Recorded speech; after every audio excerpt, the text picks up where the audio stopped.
It's time for Dads Making a Difference, powered by First Things First. This transformative show will help you learn how to handle the stress of fatherhood, how to better relate to your child, navigate the child support system, and all things that come with being a dad. With your hosts, Reggie Madison and James Frankie Woods. Mental health has become a hot topic the last few years, but what hasn't been a hot topic is the effects of mental health on fathers. There are a lot of reasons for this, but let's think about it. Fathers are more likely to not be living with their biological children.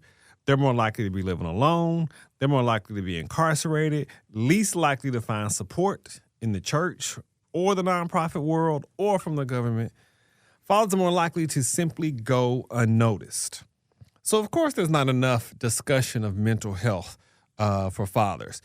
But I tell you, from working with dads for the last 8 years, this is a topic that not only affects fathers, but the people in their lives, their children, their spouses, their shared parenting partners, employers, the community, all of it. And so today, we have invited someone who has been studying this immensely to both understand and provide some directions for fathers and the community. Johnny Martin, welcome to the show. Welcome, man. Johnny Martin. Thank you for having me. Appreciate you. Oh man, I just got a peep of this brother, and I like him already. Oh, watch out. I done heard some stuff, so I see where he coming from. I'm interested in myself. So thank you, man, for coming in to Dad's Making a Difference, man. I thank you for having me. Man, we're glad to have you. First, so tell the people a little bit about you. Who are you? What do you do? That kind of thing. Okay, my name is Johnny Martin. I'm the founder of CAD, which stands for Control Alt Delete. Well, it's a diversion program that we have for youth between ages of 12 and 17. We have therapists, and they're therapists that identify with our clientele. We have tutoring and yoga, cognitive behavior yoga, and soft tissue release. Gotcha. And so one question I like to ask, we're going to start asking everybody this. Tell us your daddy story. Well, I have quite a few, but as some people know, I have 3 kids, but I had custody of my middle son. And I raised him his whole life, him and I. And one thing I didn't realize, it was very difficult, how difficult it was to raising a child. We take for granted when we see a single mother raising that child, but as a father, when you're just, as you said earlier, you have no resources, no one wants to help you. At that time, I wasn't making a lot of money. I went to ask for assistance, and they told me, if you can't take care of them, give them back to the mother. That was rough. So I made a decision to move back to Chattanooga, where I had my family support, and raised my middle son, age 24, and doing well. Cool. Wow. Good stuff. Good stuff, man. Good stuff. You know that trauma has affected people for generations. Yes. And so you've been studying generational trauma. Explain, what is generational trauma, and how do we see that affecting families today? Hey, generational trauma is something that's passed down from generation to generation. So, for instance, one of them that I've been studying, can't remember the doctor name that wrote this book. It's called post-traumatic slave disorder. And most people know about post-traumatic stress disorder, but we don't think about the slave disorder portion that's passed down from generation to generation. As we were speaking earlier, when we said, why is it that a lot of black men have multiple kids by multiple women? Well, if you think back, what did they do with the buck? They breeded them out. Yeah. So it's passed down to generation to do that. And then what happens is, inside your DNA, you have your nature and your nurture, which is your environment and your DNA. But something in your environment can trigger different codings in your DNA, which cause epigenetics. And a lot of us don't think about the epigenetics of it's basically like rewriting your DNA code, but the only difference is that it can be erased. And that's that trauma that's rewritten into those codes that can be erased by providing the proper services that the individual needs. So people always wonder, like, how, they just say, well, just don't do what your parents did, right? Just break the cycle that way. Right. And often what you're saying is that when things, going back to slavery, the PTSD you're talking about, when that starts then and is perpetuated from generation to generation, then it changes literally the biological makeup of an individual, of a father, of a man, Yes. of a boy when he's born. And in order to break that, I mean, it takes some intentionality. It doesn't just happen. You don't just make this choice and it just goes away. That's correct. It takes time and, like you said, intentional and intense therapy. And to understand, the first thing you got to do is understand, we have to understand that is a problem, that we have a problem. That's the first thing.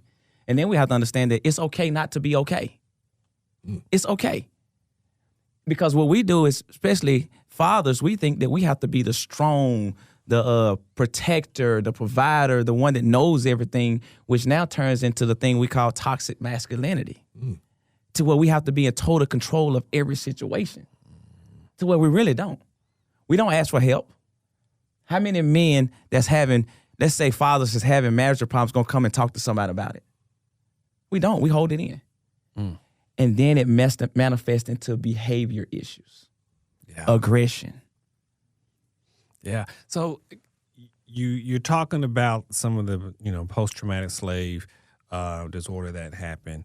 You've given one example. Are there some other examples? I think about even something like the diet that we have and where a lot of that came from, because we often, the delicacies, we didn't get the good food, we got the waste, and that perpetuated itself.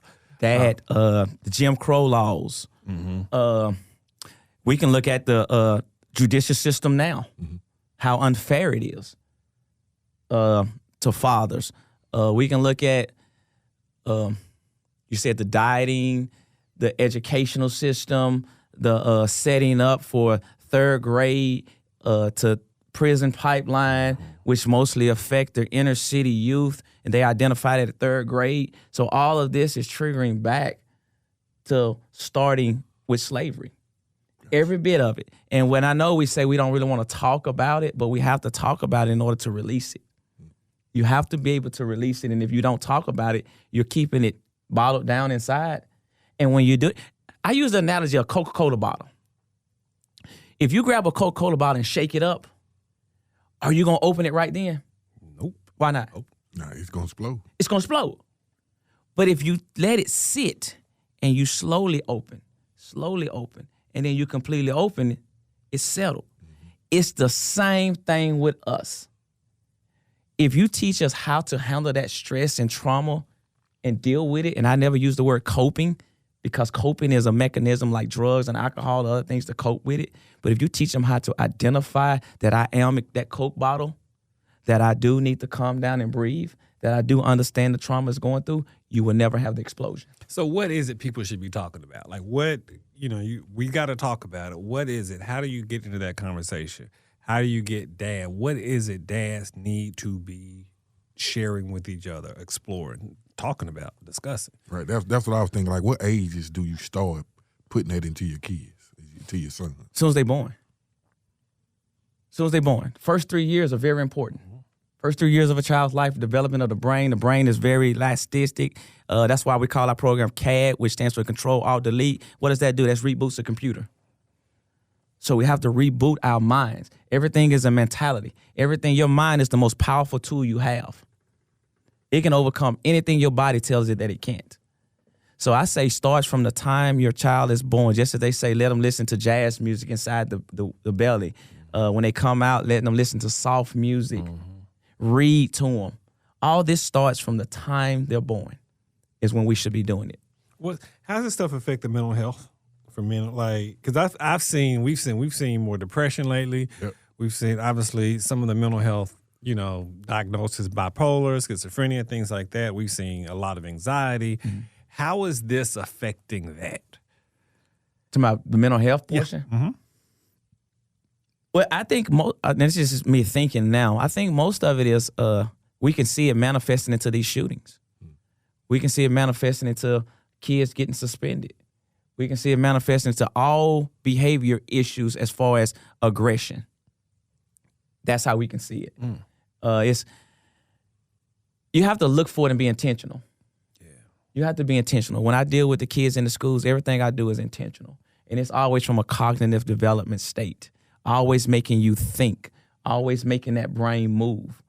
And I think that if we can just sit down and and dads got to have these conversations, but the hardest thing about dads having it is most dads say it's nothing wrong with them because they don't want to be isolated, but they don't realize that every father is going through this. Mm-hmm. They're not alone. I'm at that place, so I'm like, about everybody need to go to counseling. Right. Just to be real. Right. But how do you help a dad see, how does he recognize it? How does he see that, you know what, something ain't right. Something ain't lined up right. Something not formed right, not wired right in my brain. It's each individual person. And I think it's like, because I say therapy is like shoes. They may look good, but they may hurt your feet. Mm. So that one therapist may not be the one for you. So you go and you get another therapist. And I think having the conversation with the dad, especially most dads I deal with, we're mostly one-on-one because we don't want to share things. I feel better if I'm talking to you one-on-one. But if we're in a group setting, I don't want everyone to know that I'm going through this problem. Right. Not realizing we're all going through it. Right. So that's the thing, is to get him one-on-one to talk about it. And as I said earlier, first let them know that it's okay not to be okay. And one of the traumas you asked, and it just came to me, you said we passed down. When you were small and you fail, what did your dad tell you?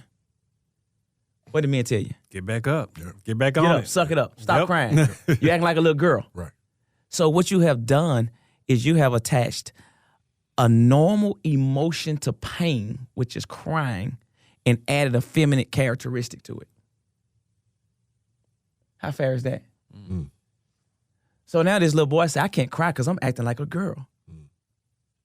No, it's a natural emotion to pain. Yeah. So as a result, like, guys have no clue how to even explain emotion, feel emotion, whatever. Or express it. And that's why I call emotionally educated. See, when you're emotionally educated, you're not making emotional decisions. And what we're seeing is a lot of these young men and these fathers are making emotional decisions. Most men are logical thinkers. We're not emotional.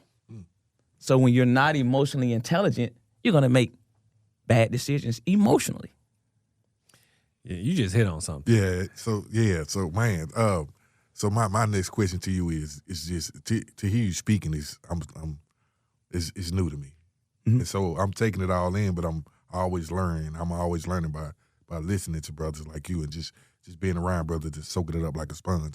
So besides pumping medicine into your system, what good medicine would you say is good for us to start to get to that point of just noticing it besides medicine? Because, when we was younger, we didn't know anything about ADHD medicine and all this medicine that they're giving kids now just to make them think. Well, we're going to talk about ADHD. Let me talk about ADA. It was called ADA, attention deficit disorder first, right? Right. With attention deficit disorder, you can not prescribe any medicine to that. Yeah. But they added hyperactive. And when you add hyperactive, now you can prescribe some medicine to it. So just a little nugget for you, okay? First, I would say meditate. Start with meditation. Take yourself 5 minutes. Get in a quiet place. Turn on some soothing music. Close your eyes and breathe. Place yourself in a nice, comfortable environment in your mind. See, what you're doing now is you're working your mind. It's like any other muscle. If I want to get a big bicep, big chest, I have to exercise it. So when you're meditating, you're exercising your mind. I say, because I do teach it, yoga. Yoga is great for your mind-body awareness because you're actually focusing in on what your body is doing, and you can intentionally feel certain areas of your body moving. So when you do that is when you start getting angry, what's the first thing happens to you when you get angry? Yeah, start breathing hard. Yeah. Yep. So when you notice that, and what you're doing is you're shortening the oxygen supply to your brain, and you're reverting to the reptilian portion of the brain that deals with fight, flight, or freeze. You're staying away from the neocortex portion of the brain that deals with reasoning, decision-making, and logic. So when you're in that hyper-arousal state, you're going to do things that's irrational because you can't think. So, when you ask your child, why did you do that? And they say, I don't know, Dad, because they were scared. They really don't know. They were scared. They were in the survival mode. But what we say is, you know better. They really don't. because all that decision making and reasoning is done in the neocortex portion of the brain. So that's the first thing: yoga, meditation, work out. Working out is therapy. Yeah. You work out. You get you a workout buddy. You'll be amazed at what's shared with me as a trainer from my clients. It's therapy. Yeah, that's real. So if you start doing those things, that's the first start, and you won't even need any medicine. So we had a conversation in kind of the pre-show prep that I want to bring up a little bit, and that's when dad is present. Often the emotional development of a child is often a little healthier. It's often in a better place. Why is that? Now, I'll be honest, fathers bring a sense of security to the family and to the kids that mothers don't bring.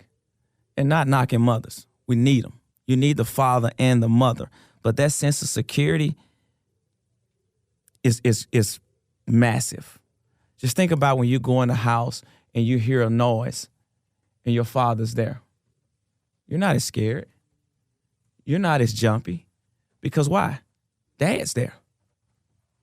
Even mom's not worried because dad's there. Other thing is they show that kids that have fathers in their life are at a better academic and social level as well. Because there you go, you're bringing that consistency.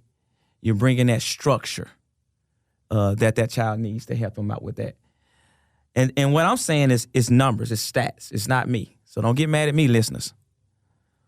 80% of the individuals that's incarcerated was raised by a single mother home.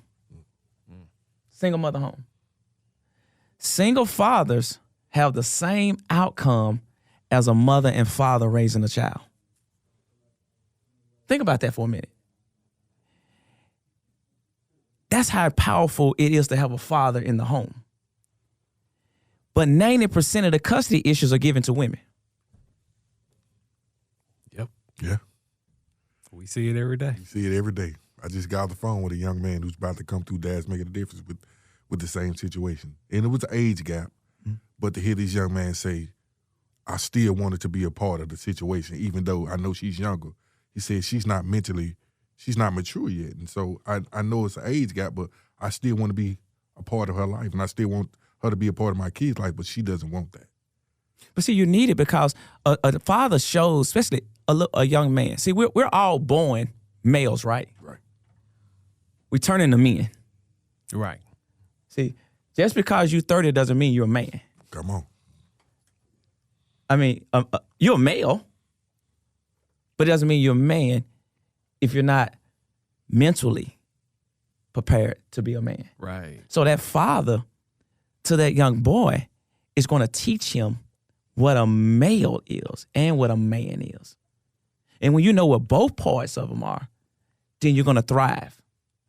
He shows that young lady that this good man does exist. And some people say, well, you mean to tell me that she can't look at her neighbor and tell? And I asked you a question, do you know who Sasquatch is? Does everybody know who Sasquatch is? Mm-hmm. Bigfoot.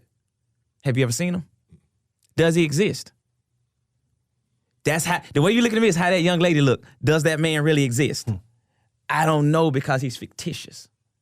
So that father shows that young lady what she should be looking at when she's looking for a mate when she grows old. Gotcha. Let me say this to you. And this just goes out to the fathers, and just so that I can say this to you. Me coming from a neighborhood where I grew up in a village community, and me not understanding men sometimes because I was raised in a house full of women. And sometimes it's hard for a man to approach a man with your caliber because we feel like we're not on your level. You see what I'm saying? Like, what can you pour into fellas to say, it's okay to walk up to me and ask me a question, even though you feel like I'm not mentally capable to understand you sometimes, or speaking to those brothers like that. Like for me, like me sitting here listening to you today, I'm very insightful. And if I saw you, I'd be like, man, I'd be scared to say something to her because I would feel like I couldn't pick up on it. I feel like I'll be belittled just a little bit because I couldn't understand certain things or because I couldn't have a conversation with you. You get what I'm saying? I understand, but you got to understand, this is a ministry for me. Gotcha. It's a ministry. Gotcha. I tell every man to realize you're a king. Mm. See, when we talk about slavery, we didn't start as slaves. We started as kings. You're a king. You walk, you hold your head up high, and you speak with authority because you have it. You just got to find it. It's there. I tell every young man that. You're a king. So when you approach another king, you know it. Kings don't fight with kings. Mm. Kings don't even try to impress peasants. Mm. Kings know kings. So that's what I tell every young man. If you have to come say something, just come talk. I didn't learn this overnight, and I didn't learn it by myself. I got other kings that I talk to that we share this information together. That's interesting because you were created to be a king, and just because nobody told you you were doesn't mean you aren't. Correct. That's good stuff. That's man. Well, I mean that's what a lot of guys, to your point, when dad isn't there but mom is, and that's a mom can't really instill kingship into a king, right? That's what dads do. That's what men do, and so you don't even recognize, you don't even know what it looks like, and so you get if you're not careful, you get intimidated by something you don't know, not realizing that you are him. Yes. And just from, as we talk about this stuff and you look back at what's been robbed from our people, right? Yes. Just, Knowledge. Exactly. Here in this country, going back, 400 years now, that's the kind of thing that's been robbed, identity, which is why we can't, we have so many mental health issues that aren't touched or dealt with. Let me ask you this. What can communities do to better support just the mental health of men? Help them overcome and get out of these cycles? You can have intentional conversation. You can have intentional events. You can have intentional, like the community centers. Certain community centers that's in our communities could have intentional mental health days for fathers and for sons. And I know one thing in Chattanooga, we have to see it. But the more you do it, the more people will come to it. The more people will realize that we really do need this. More fathers will see. I enjoyed speaking about the things I'm going through because I realize I'm not going through this by myself. That's what the community can do, is pull together instead of having these, I don't know how to say it, instead of having these picture-taking events, have events with substance. Yeah. With some substance to it. Yeah. Man, I applaud what you're doing. I applaud just the information, the knowledge, and then not just that, but then the practical know-how, the actually getting your hands dirty to help men, to help children, to help families is needed. It's needed for us to really know who we are, what we're about, fulfill our meaning, fulfill our purpose, and go out and create future kings ourselves. Like, I applaud you, man. Like, one of the events before we have to get off, one of the events I'm having is June 10th. I'm going to post it on my Facebook today. Johnny Morton, I'm going to post it on my Facebook. It's going to be a hike, a yoga, and therapy session.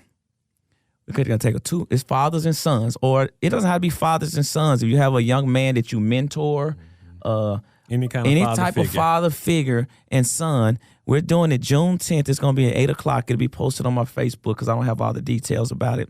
But it's free. It's a free hike, yoga, therapy session. All men. I love it. So tell me, what advice would you give your younger self? Oh, man. My younger self, I would say I didn't realize how smart, how intelligent of a man that I was. I didn't know my worth. I didn't know the value. I didn't value myself. And I give a shout out to my wife who, as I poured into her, she poured into me. That's good. Yeah. And she made me realize how valuable of a man that I am, which I'm able now to pour into other individuals because she pours into me. It's a good thing this show come on Sunday mornings, man. I'm telling you. If you could take your teenage son or daughter anywhere and provide them with any experience, what would that be? Well, first for us, I would look at financial classes. I think that financial literacy is the most important thing that we should do with our kids. I think we should teach them the difference between assets and liabilities. While I'm in a lot of middle schools, I ask them, do they know the difference between an asset and a liability? And they can't tell me. So I relay it to your friends. Are your friends an asset or liability? If they're a liability, get rid of them. They should only be an asset. I like it. All right. You got how old are your kids? They range from what? They range from 29 to 19. All right. What is the funnest thing or the craziest thing you've ever done with any of your kids? The funnest thing was, there's two events. The first one was one Christmas in 2016 because they all live in different states. We all came to my home and spent Christmas together. That was the blessing to me. I cried that night, and that was the best night I had in my life. And then one summer, we all got together and went to Six Flags, and we just hung out like for a whole week straight. That right there, and everybody thought we were siblings. They didn't know they thought we were siblings. You don't look like you had no 29-year-old, does No, he don't. Not at all.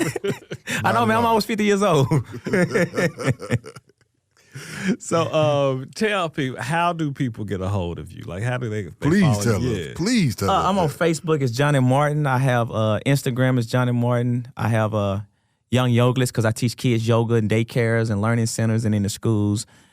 Cage Fitness and Yoga Lounge is where I do my yoga and personal training off of Lee Highway.